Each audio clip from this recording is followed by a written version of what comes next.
முதல் வாக்குறுதி வந்து நாங்கள் ஆட்சிக்கு வந்தால் உடனடியாக பூரண மதுவிலக்கு அமல்படுத்துவோம்.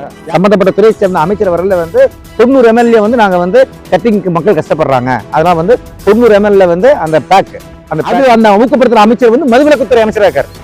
எங்கு பார்த்தாலும் மரண ஓலம், ஊரே மயான காடான பிரச்சனை. இதெல்லாம் சம்பந்தப்பட்ட காவல்துறை ஆய்வாளர்களுக்கும் காவல்துறை சேர்ந்தவர்களுக்கும் உளவுத்துறை மூலியமா அரசியல்வாதிகளுக்கும் தெரிஞ்சும் கண்ணும் காணாம இருக்கிறாங்க. இதுவரை சாதனை நடக்கலையா? இந்த 53 பேர் செத்தது முதல் சாவா? இப்போ நாடாளுமன்ற உறுப்பினர் இருக்கிற கனிமொழி கருணாநிதி அவர்கள் போன ஆட்சியில அதிமுக ஆட்சியில ரொம்ப இதா பேசி நாங்க ஆட்சிக்கு வந்தா முதல் கையெழுத்து இதுதான் பண்ணுவோம். அதே மாதிரி போன ஆட்சியில கோபன் ஒரு பாடகர், புரட்சி பாடகரா சொல்லி நான் அந்த மூடு டாஸ்மாக மூடுன்னு கொண்டு ஒரு புரட்சி பாடல் பண்ணி நான் எல்லாம் உடனடியாக அந்த தீமைகள் இருக்கிறதெல்லாம் விலகி பண்ணாரு. இப்பெல்லாம் அவர் வாயை திறக்கிறதே இல்லையா இருக்குது. இந்த 3 வருஷமா அவர் எங்க போனான்னு தெரியல. எங்கு பார்த்தாலும் மரண ஓலம், ஊரே மயான காடான பிரச்சனை. கள்ளக்குறிச்சி யார் காரணம்? கள்ளக்குறிச்சியில் இந்த கள்ளச்சாராயம் அருந்தி கிட்டத்தட்ட 53 பேர் இப்போ வரைக்கும் இறந்துக்கிறத தகவல் வந்திருக்கு. இதுக்கு மேல இந்த பலி எண்ணிக்கை இன்னும் உயரலாம். 118 பேருக்கு பக்கம் அரசு கவலைக்கிடமா அரசு மருத்துவமனையிலும் தனியார் மருத்துவமனையிலும் அட்மிட் ஆகிக்கிறாங்க. இதுக்கெல்லாம் யார் காரணம்? அரசியல்வாதிகளா, பொறுப்பற்ற பொதுமக்களா, அல்லது பொறுப்பாக இருக்க வேண்டிய அரசு ஊழியர்களா? இதை பற்றி இந்த வீடியோல பார்க்கலாம்.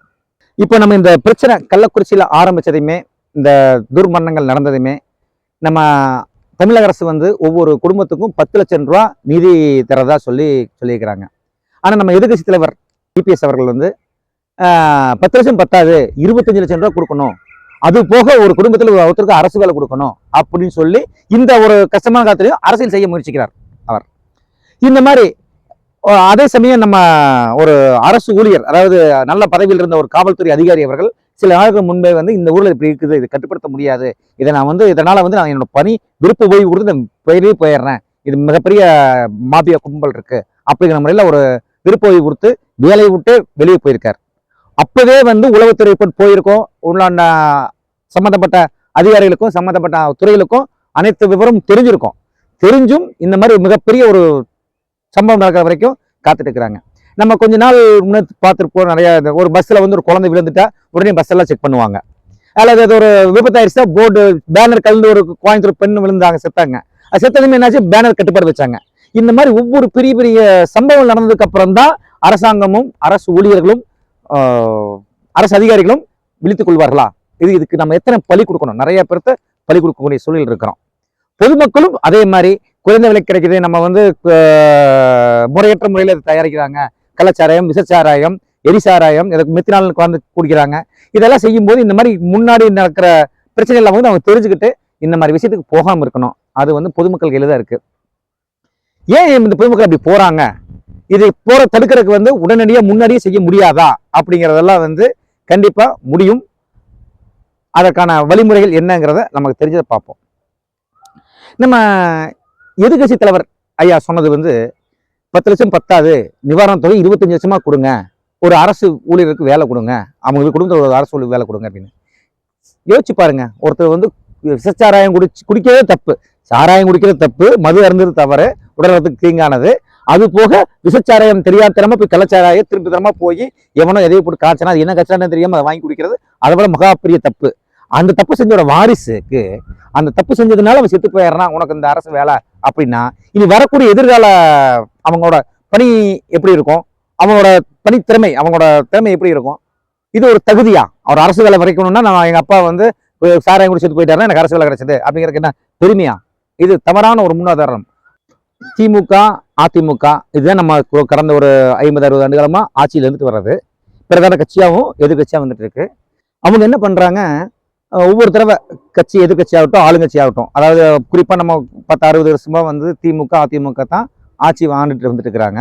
இவங்க ஒவ்வொருத்தரும் ஒவ்வொரு தேர்தலில் வாக்குறுதி, சட்டமன்றத்தில் நாடாளுமன்றத்தில் ஆகட்டும் எதா இருந்தாலும் சரி, முதல் வாக்குறுதி நாங்கள் ஆட்சிக்கு வந்தால் உடனடியாக பூரண மதுவிலக்கு அமல்படுத்துவோம், நாங்கள் போடுற கையெழுத்து முதல் கையெழுத்தே மதுவிலக்கு அமல்படுத்த போடுவோம் அப்படின்னு சொல்றாங்க. அப்படின்னு சொல்லும் போது ஆட்சிக்கு வந்ததுக்கு அப்புறம் அதை என்ன பண்றாங்க, அதை எப்படி விரிவுபடுத்தலாம், அதை மதுவால் வரக்கூடிய வருமானத்தை எப்படி அதிகப்படுத்தலாம்னு சிந்திச்சு பல செயல் திட்டங்களை புதுசா உருவாக்குறாங்க. தற்சமயம் கூட ஒரு வீரன் அப்படின்னு சொல்லி ஒரு புது வகை மதுபானம் அறிவிச்சாங்க. அப்புறம் என்ன கோதுமை பீர் தரேன், பார்லியில பீர் தரேன் அப்படின்னு விதவிதமா அவங்கள ஒரு ஆசை தூண்டுற மாதிரி செய்யறேன்னு சொன்னாங்க. அப்புறம் சம்பந்தப்பட்ட துறையை சேர்ந்த அமைச்சர் வரல வந்து 90 எம்எல்ஏ வந்து நாங்க வந்து கட்டிங்க்கு மக்கள் கஷ்டப்படுறாங்க, அதெல்லாம் வந்து 90 எம்எல்ஏ வந்து அந்த பேக்ல வந்து நான் உங்களுக்கு கொடுக்குறோம் அப்படின்லாம் சொல்லி விதவிதமா அவங்களே சொல்லி ஊக்கப்படுத்திட்டு இருக்கிறாங்க. மது குடிக்கிறத வந்து அவங்களே ஊக்கப்படுத்துறாங்க. அது அந்த ஊக்கப்படுத்துற அமைச்சர் வந்து மதுவிலக்குத்துறை அமைச்சராக இருக்காரு. மதுவிலக்குத்துறைன்னு ஒரு துறை இருக்கு. அந்த துறை வந்து எப்படி செயல்படுதுங்கிறது இன்னைக்கு 2 நாள் நீங்க டிவி பார்த்தா தெரியும். இந்த கள்ளக்குறிச்சி சம்பவத்துக்கு அப்புறம் வந்து விழுப்புரத்துல வந்து மதுவிலக்கு போலீசார் வந்து ஆய்வு செஞ்சாங்க, மலை மலையா போனாங்க. திருவண்ணாமலையில வந்து ஒரு முகாமிட்டு ஒரு ஆளை பிடிச்சாங்க. அப்புறம் வந்து நம்ம சம்பந்தப்பட்ட கள்ளக்குறிச்சியில வந்து 50 பேருக்கு மேற்பட்டவர்கள் வந்து கைது பண்ணிக்கிறாங்க. அப்ப இத்தனை பேர் செஞ்சுட்டு இருக்கிறது யாருக்குமே தெரியாதான். இத்தனை நாள் தெரியாமையா இருக்கு. தெரியாமையா போய் மலையில கொண்டு போய் தேவையான பொருளை கொண்டு போய் காய்ச்சி ஊறல் போட்டு எடுத்து எத்தனையோ ப்ராசஸிங் இருக்கு. இதெல்லாம் வந்து சம்பந்தப்பட்ட காவல்துறை ஆய்வாளர்களுக்கும் காவல்துறை சேர்ந்தவர்களுக்கும் உளவுத்துறை மூலியமா அரசியல்வாதிகளுக்கும் தெரியும். தெரிஞ்சும் கண்ணும் காணாம இருக்கிறாங்க. இதுவரை சாதனை நடக்கலையா? இந்த 53 பேர் செத்ததுதான் முதல் சாவா? அப்படின்னா கிடையாது. ஏன்னா நாடு முழுவதும் கலாச்சாரம் இருந்துட்டு தான் இருக்குது. அங்க ஒன்று இங்க ஒன்றுமாக தகவல் வந்துட்டு தான் இருக்குது. அது ஒருத்தர் 2 பேர் சாகும்போது வெளியே தெரியாம அப்படியே மறைச்சிடுறாங்க, போயிடுது. ஆனா இப்ப என்ன ஆயிடுச்சு, ஒரு 50 பேர் 60 பேர் ஒட்டு குத்த சாகும்போது வந்து மிக ரணகலமா ஆகி மனசுக்கு வருத்தமான சூழ்நிலை காட்டி இதை வந்து வெளியே நமக்கு மக்களுக்கு தெரிய வந்திருக்குது. இதெல்லாம் தடுக்கணும் அப்படின்னா அரசாங்கம், அரசு ஊழியர்கள், அரசியல்வாதிகள், உண்டான பொதுமக்கள் ஒன்று சேர்ந்து இது நடக்காம தடுக்கிறதுக்கு என்னென்ன வழிமுறையோ அதை உருவாக்கணும். பூர்ண மதுவிலக்கு சொல்றேன்னு சொல்லாதீங்க. இல்லாட்டி அதை விட்டுருங்க. நாங்க வந்து எங்களுக்கு ஒரு கொள்கை தான், பூர்ண மது கிடையாது அப்படின்னு விட்டுருங்க. மக்களை ஏமாத்தி ஓட்டு வாங்கி அந்த நேரத்துக்கு வந்து உட்கார்ந்து நீங்க ஒன்றும் பண்ண போறதில்லை. இந்த மாதிரி புதுசா விதவிதமான சாவுகள் தான் இதாகிட்டு இருக்கோம். இப்போ நாடாளுமன்ற உறுப்பினர் இருக்கிற கனிமொழி கருணாநிதி அவர்கள் வந்து போன ஆட்சியில அதிமுக ஆட்சியில வந்து ரொம்ப இதா பேசி நாங்க வந்து ஆட்சிக்கு வந்தா முதல் கையெழுத்து நாங்க வந்து இதைத்தான் பண்ணுவோம் எல்லாரும் சொல்றதுதான் அது சொன்னாங்க. அது போக வந்து இளம் விதவைகள் நாட்டுல வந்து அதிகமா இருக்கிறாங்க. சாராயம் குடிச்சு நம்ம தமிழ்நாட்டுல இளம் விதைகள் நிறைய இருக்கிறாங்க. அதுக்கு காரணம் வந்து இந்த மது தான். இதை வந்து ஒழுங்குபடுத்தணும், நாங்க வந்து மது விளக்கணும், மது விலக்கு கொண்டு வரணும் அப்படின்லாம் சொன்னாங்க. அதுக்கெல்லாம் இப்போ அவங்க என்ன பதில் சொல்றாங்கன்னு தெரியல. அதை அவங்க வாய மூடி இருக்கிறாங்க. அதே போல அந்த போன ஆட்சியில நிறைய போராளிகள் வந்தாங்க, புட்டு போல் நிறைய வந்தாங்க. அதே மாதிரி போன ஆட்சியில வந்து கோபன் ஒரு பாடகர், புரட்சி பாடகராக சொல்லி நான் அந்த மூடு டாஸ்மாக மூடுன்னு கொண்டு வந்து ஒரு புரட்சி பாடல் பண்ணி நான் எல்லாம் உடனே அதில் தீமைக்கிட்டு இருக்கிறதெல்லாம் விலகி பாடினாரு. இப்பெல்லாம் அவர் வாயை திறக்கிறதே இல்லையாட்டு இருக்குது. இந்த 3 வருஷமா அவர் எங்கே போனான்னு தெரியல. 3 வருஷம் எங்கே போனான்னு தெரியல. அவர் இந்த மாதிரி சம்பவம் நடக்கும் போதாவது வந்து அவங்க வந்து தன்னோட தண்ணீர் விளக்க சொல்லி இதை ஒரு ஒழுங்குபடுத்த வேண்டியது அரசாங்கத்தோட கடமை. கண்டிப்பா இதை வந்து எதிர்கால சந்ததியர் நல்லா இருக்கணும்னா கள்ளச்சாராயம் மட்டும் இல்ல, சாராயம்ங்கிறதே கள்ளச்சாராயம். இதுல விட கொடுமையான விஷயங்கள் நிறைய நாட்டுக்குள்ள நடந்துட்டு இருக்குது. போதை மருந்து, கஞ்சா ஈஸியா கிடைக்குது, ரொம்ப ஈஸியா கிடைக்குது. எனக்கு தெரிஞ்சு நான் கண் கூட விற்பனை செய்யறத பார்த்துக்கிறேன். போய் ஒரு அரசு அவனோட கேட்ட என்னடா பண்ற இந்த மாதிரி கேட்கிறாங்க, மாசம் கரெக்டா வந்து மாமூல் கொடுத்துருவணுங்க. கண் கூட பார்த்தேன் நான். இது அது பார்த்துக்க இன்னும் வெளியே சொல்ல முடியாத பிரச்சனை நிறைய இருக்கு. இதையெல்லாம் வந்து அரசாங்கமும் அரசு ஊழியர்கள், நியாயமா நேர்மையான அரசு அதிகாரிகள் வந்து இதை ஒழுங்குபடுத்தி கொண்டு போனதான் எதிர்கால சந்ததியர் நல்லா இருக்கும், எதிர்பார்க்கக்கூடிய வல்லரசா மாறுறதுக்கும் தமிழ்நாடு முன்னேறதுக்கான வழி இப்பவே வந்து விளைவாய்ப்பெல்லாம் அருகிட்டு இருக்கு, குறைஞ்சிட்டு இருக்கு.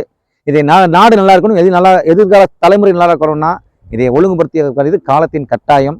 கண்டிப்பா நாம் சேர்ந்து குரல் கொடுப்போம். மது விலக்கை, பூர்ண மது விலக்கை அமல்படுத்துவோம், லட்சியமா வச்சுக்குவோம்.